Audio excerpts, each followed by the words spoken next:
Les ouvrages intitulés « Le courage du président Félix-Antoine Tshisekedi Tshilombo, un modèle de la résistance et la force navale de la République démocratique du Congo, doctrine, enjeux, stratégie et perspectives de puissance hydro-militaire à l'horizon 2035 » ont été baptisés ce jeudi 28 mai 2026 par les sénateurs et professeurs Modeste Bahati Lukwebo au Collège des hautes études de stratégie et de défense à Kinshasa. La première étape de cette cérémonie 100% scientifique a été la présentation de la biographie de l'auteur. Il s'agit du général Alain Alissa Diop, né le 17 mars 1981 à Bukavu, fils de Balanda Sambokera et de Sir Mapenzi Lupupu, docteur en pédagogie et didactique des disciplines avec une spécialisation en gouvernance électorale et sécurité. Il est chercheur à l'école doctorale du Collège des hautes études de stratégie et de défense. La seconde étape a été consacrée à la présentation de ces deux ouvrages, dont le premier parlait du courage du président Félix-Antoine Tshisekedi qui, en des moments difficiles de guerre et d'instabilité qui traversent son pays, fait la différence.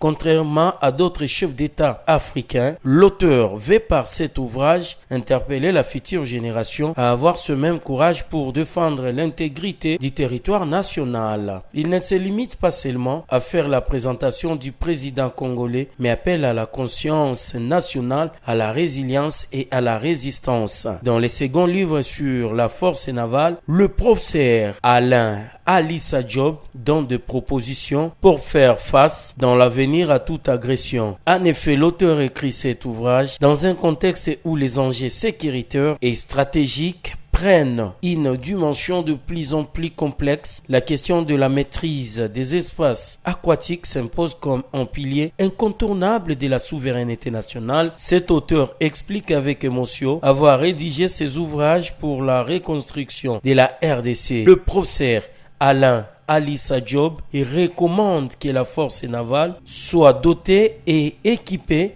au même titre que les forces terrestres et aériennes. Le temps le plus fort a été le vernissage de ces ouvrages par les sénateurs et professeur Modeste Bahati Lukwebo. Tout en remerciant l'auteur pour ses recherches, il a invité d'autres scientifiques à lui emboîter le pas. Cet événement a été également marqué par la vente suivie de la dédicace de livres pour ceux et celles qui veulent s'enrichir avec ces nouvelles matières dont les députés nationaux, sénateurs, hauts responsables de l'armée et la police et bien d'autres.